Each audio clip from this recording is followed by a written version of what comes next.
आज सकाळीच मेधाचा अजयशी वाद झाला. अजय, नवरा मेधाचा, त्रिकोणी कुटुंब, बाळराजा, अनय चौथीत. अनयची पालक सभा होती. अनयच्या टीचरने कंपल्सरी 8 ते 8:30 या वेळेत 1 ते 20 रोल नंबरच्या मुलांनी त्यांच्या पालकासह उपस्थित राहण्यास सांगितले होते. अनयचा रोल नंबर 12 होता. मेधाने पहाटे उठून पोळी भाजी केली, डब्बा भरला.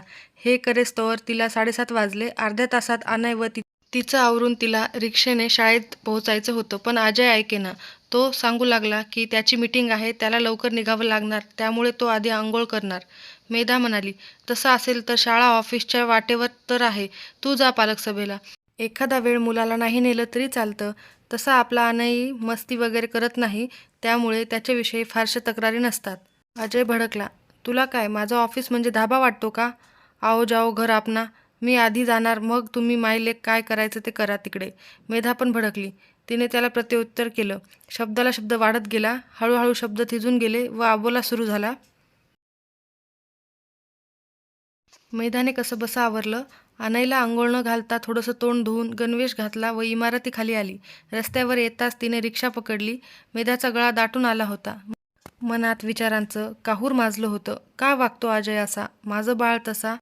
त्याचाही बाळ आहेच ना. तरीही त्याचा होमवर्क, त्याचं ड्रॉइंग मीच घ्यायचं का? तर मी घरी असते. दुसरं काय काम असतं मला?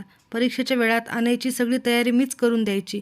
अजय 7 वाजेपर्यंत घरी येतो व TV लावून बसतो. अनयला खेळायला न्यायचं, त्याचे पाढे पाठ करून घ्यायचे, त्याला जेवण भरवायचं, शिवाय दळण आणायचं, भाजी आणायची. खरंच माझं या कामात काहीच मोल नाही. खरं तर मीही त्याच्यासारखीच शिकलेली. पण नाही मला जमत अनयला परक्याच्या स्वाधीन करून ऑफिसला जायला. ज्यांना जमतं त्या खरंच ग्रेट. पण सगळ्याच नसतात ना ग्रेट. मला आवडतं अजयच्या पगारात टुकीने संसार करायला. शाळेतून अनय येतो तेव्हा त्याला कुशीत घेऊन त्याच्या शाळेत काय काय घडलं ते सारं त्याच्या बोबड्या बोलांनी ऐकायला. खरंच चुकतंय का माझं? घरात राहून अनयला सांभाळणं, घरात राहून मी माझं सेल्फ रिस्पेक्ट माझा स्वतः गमवते का? का मी 24 तास अवेलेबल आहे म्हणून अजयला माझा वीट आलाय? मला सारखं सारखं नजरेसमोर पाहून त्याची चिडचिड होते. अनेक प्रश्न मधमाशांसारखी डंक करावेत तसे तिच्या मनाला डसू लागले. डोळ्यातल्या आसवांनी काजळ काठ कधीचा ओलांडला होता व ते तिच्याही नकळत झरझर वाहत होते. अनय बाजूने जाणाऱ्या मोठ्या मोठ्या गाड्या बघण्यात मग्न होता. रिक्षावाल्या दादाला मात्र आरशातून ते तिचे अश्रू दिसले तसा तोही बावरला. तिची व त्या दादाची नजरानजर होताच तिने स्वतःला सावरलं. ओढणीच्या टोकाने अश्रू पुसले व दूरवर पाहू लागले. डोंगराच्या कुशीत शाळा असल्याकारणाने वाटेत दोन्ही बाजूंनी हिरवगार कुरण व लांबवर पसरलेल्या सह्याद्रीच्या डोंगर रांगा दिसत होत्या. आभाळ भरून आलं होतं. पांढरे बगळे कुराणात उभे होते. मध्येच घिरट्या घालून लांबवर जाऊन बसत होते. किती सुंदर पावसाळी वातावरण होतं.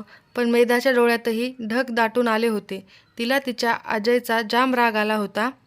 शाळा जवळ आली तशी मेधा व अनय रिक्षातून उतरले. शाळेत गेले. अनयची प्रगती नेहमीप्रमाणेच चांगली होती. टीचरने त्याला गुड बॉयही म्हटलं तसा तो खुश झाला. टीचरला भेटून मेधा घरी जायला निघणार तेवढ्यात तिला सासूचा फोन आला. मेधा, मला जरा कसतरी होतंय ग, येतेस का आज जमल्यास? हो आई, मी 2 तासात पोहोचते, तुम्ही झोपून राहा. मेधा 2-2.5 तासात बसने अलिबागला पोहोचली.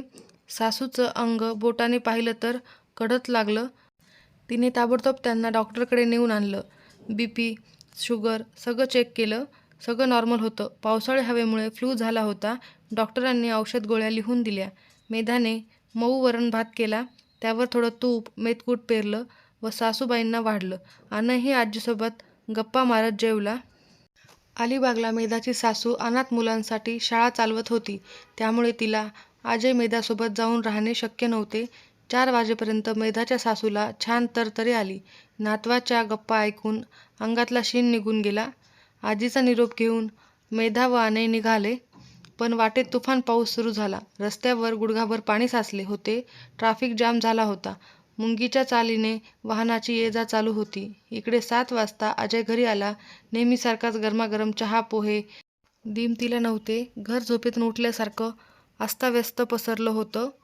त्यावर नेहमीसारखा मेधाचा मायेचा हात फिरवला नव्हता. बाथरूममध्ये आंघोळीचे कपडे तसेच बादलीत भिजत होते. सिंकमध्ये चहाची, सकाळच्या पोळी भाजीची भांडी आम्हाला कोणी स्वच्छ करतंय का विचारत होती.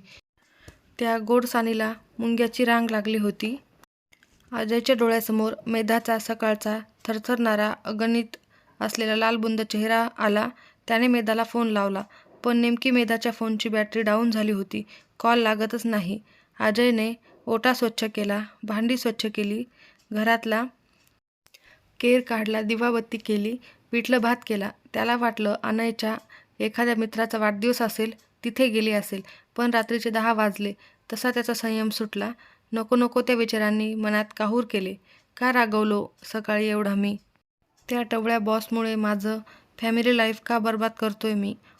ऑफिसातले इश्यूज ऑफिसातच ठेवायला का नाही जमत मला? काय हरकत होती वर्षातली एक पालक सभा मी अटेंड करायला? पण काय आड येतंय? इगो? इगो कशाचा? माझ्या नोकरीचा? मेधा चूल आणि मूल सांभाळत बसलीये म्हणजे तिच्यातला स्वाभिमान गायब झाला का? का मी माझ्या पुरुषी अहंकाराचं सावज बनवतोय मेधाला? मेधा मेधा व अनय नसेल तर काय होईल माझं? काय उपयोग आहे नुसत्या पैशाचा? जर मला माझ्या माणसांची मनच जपता नाही आली तर? देव्हाऱ्यातल्या बाळकृष्णाजवळ अजयने हात जोडले. त्याच्याही नकळत त्याच्या डोळ्यातून अश्रुधारा वाहू लागल्या. मेधाने लेचकीनेच लेच उघडले. घरात आली तर देव्हाऱ्यासमोर साश्रुनयनांनी तिची वाट पाहत बसलेला तिचा अजय पाहून तिला गलबलून आलं. अनयने बाबा करून लाडीक साद घातलाच. अजयने डोळे उघडले व आपले हात विस्तारले. दुसऱ्या क्षणी अनय व मेधा दोघंही त्याच्या छातीला बिलगली होती. एव्हाना अजय व मेधाच्या डोळ्यातलं आभाळ कोसळून निरभ्र झालं होतं. दोघांनीही परस्परांना माफ केलं होतं. गरम गरम पिठलं भात व अनयच्या गप्पा घर मन लावून ऐकत होतं.